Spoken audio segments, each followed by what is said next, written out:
Welcome to episode 48 of the World Builder's Anvil. I'm your host, Jeffrey W. Ingram, and today's topic, character traits and flaws. Don't know where to start building your fantasy world? Do you need more? Does it make sense? Forget any worries and become a crafter of imagination. This is the place that will help prime your mind. Now, it's time to heat up the forge, break out the mithril ingots and hammer. Welcome to the World Builder's Anvil. I'm your host, Jeffrey W. Ingram. Let's sup from the mug of Java and build.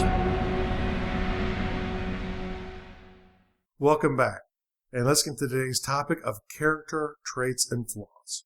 If you've listened to my episodes on cultural or racial traits, you'll understand that my idea of traits for these things have been derived from my time building content for role-playing games to share with my friends. The idea of attributes. Attributes are this thing where you talk about how your character differs from other things. And so, the role-playing game of my choice was always GURPS. The thing I liked about GURPS is everything started off as average. And so you would describe the variation based off of average. And I think that's a great way to do it when you're creating characters for non-role-playing games as well. So if you look at the strength, or you look at the intelligence, or the health, or the dexterity of the character, or any other attributes that you define in your world, does the character exceed or come in short of average? And that would be determined by their race. So the race in and of itself might have a little bit more or a little bit less than normal. However, you just want to know, like, is my character strong? Is he very strong? Is he maximum strength for that race? And the same thing with the intelligence and charisma, whatever the attributes you find important that you want to track for your characters, which are derived from the setting that you're in. Physical traits. I'm not going to rehash the types of traits here. I'd go back and listen, especially to the cultural traits episode if you want more information on the different types of traits. However, I want to very briefly go over the ideas of them again. And first of all, it's physical.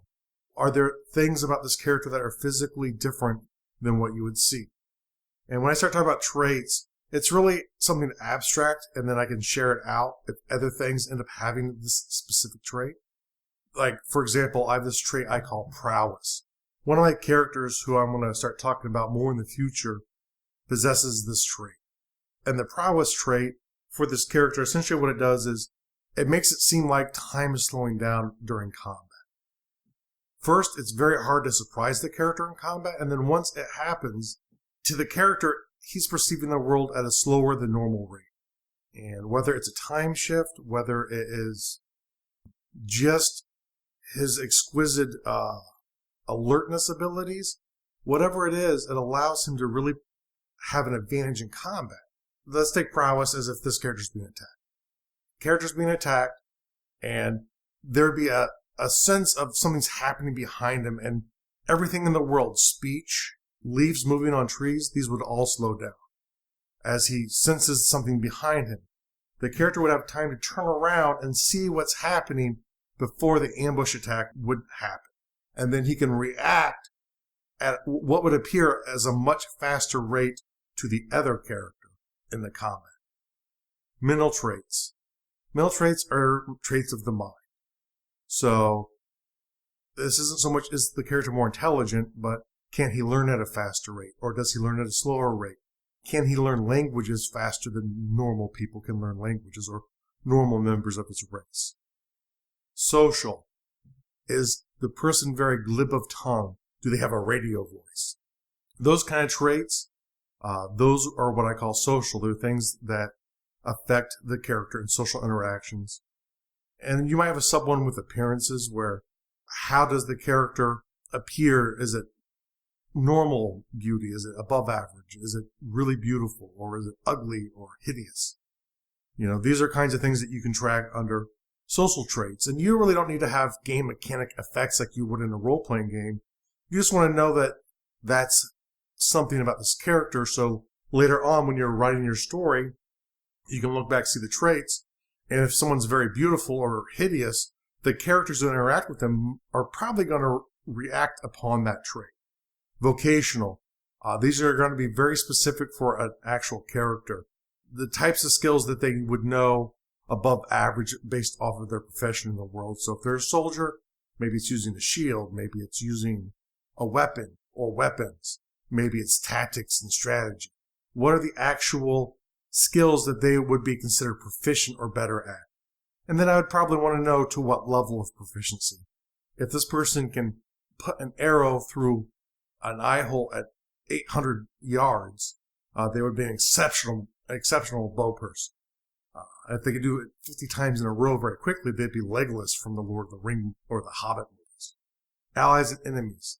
These would be specific characters who they're either allied with or who are working against them.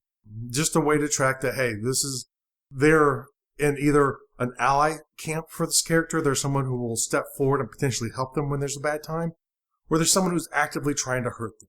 And there could be multiple characters, and once again, you're going to have a spectrum of what the reactions might be. Just because someone's your enemy doesn't mean they're going to pull a weapon on you or they're going to attack you. However, you want to know what level of enemy the person is.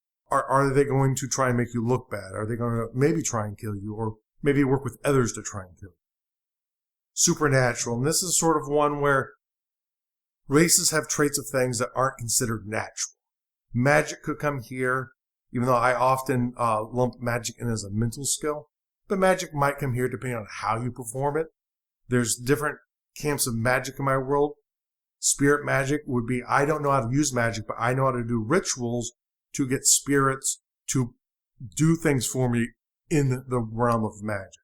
Or potentially you have a fairy that is related to your family somehow. Or if you want to get the whole demigod game in your world, being a demigod, a lot of the advantages and disadvantages that are going to come along with that are going to be kind of bundled together in this generic demigod status where you have your father of Zeus and the son of a mortal woman or swan.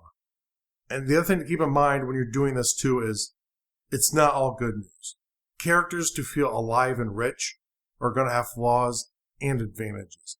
They're going to make mistakes. They're going to have a tendency to make mistakes in certain areas. Maybe they're a little paranoid. Maybe they're extremely paranoid. Maybe they're OCD. Maybe they read way too much. Maybe they have a sense of duty to help others that is exaggerated and can put their life at risk. These are things you'll want to know. These are things that are going to help probably pull the character back and cause negative turns in stories. And the way I like to think of it too is the greater the character, the greater the advantages, the greater the disadvantages are going to be too.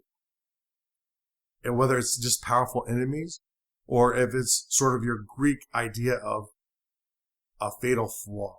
You know, Odysseus was really strong, very strong of mind and of body. He had as much will as anyone. You know, you couldn't force Odysseus to do something he didn't want to. However, it went to the point of being stubborn, and when that interacted with the Greek gods and stubborn, that was the fatal flaw of Odysseus. The rating for this episode. This is a basic topic. You need to know the general ideas of what your character's traits and flaws are. If you do not know these things, it will just give you less to work with the character. And depending on how important the character is or not, these are things sometimes I will add in as I'm writing the story, or there's something I will have pre-planned because I know I need them to have this going into the story. But once they have it, they have it. And if it doesn't fit that it wouldn't have shown up before, you should not give them the trait as you're writing. For example, if someone's OCD and they have to walk around a building 3 times before they enter it, and you've had them walk into buildings before, it doesn't make sense to give it to them unless there is a reason that they've now act this way when they did not before. The world building task for the day. Create a trait list for characters. And this is essentially certain kind of common themes that are going to come up over and over again. And the reason why I like to have one-word descriptions of what they are, or maybe a couple words, is so you can reuse them throughout characters later on. You know, if paranoid's one of them, you just can say, character's paranoid. And you don't have to explain what it is. And you might want some specifics written down with what the paranoia is based on. But you want some simple abstract ideas of things that are good and bad that can affect people. And I'm a big person on spectrum, so paranoid might lead to alertness. So I usually think that, people's flaws are really intermingled a lot with their advantages. And I think it's a good thing when you think of traits is, if I have a good version of something, what's the bad version of something? The real world task for the day. Share your celebrations with your loved ones. And I believe I've said this in my last episode as well, too. It is that important. It's very easy to forget the people who support you along your path. Don't do that. The tease for this episode, who am I? And you'll learn more about that next time. And as always, make sure to go to gardul.com. That's GARDUL.com for the show notes. It'll be under podcasting, World Builders Anvil. That's a great place to get all of the information from the episode that you've just listened to and to see all the resources that we've talked about in this episode. Thanks for joining us this episode of the World Builders Anvil. Please be sure to rate and review us in iTunes, and please help get the word out to your friends about our show. And join me, Jeffrey W. Ingram at Gardul.com, to see the progress of my world and learn why I made the choices I did.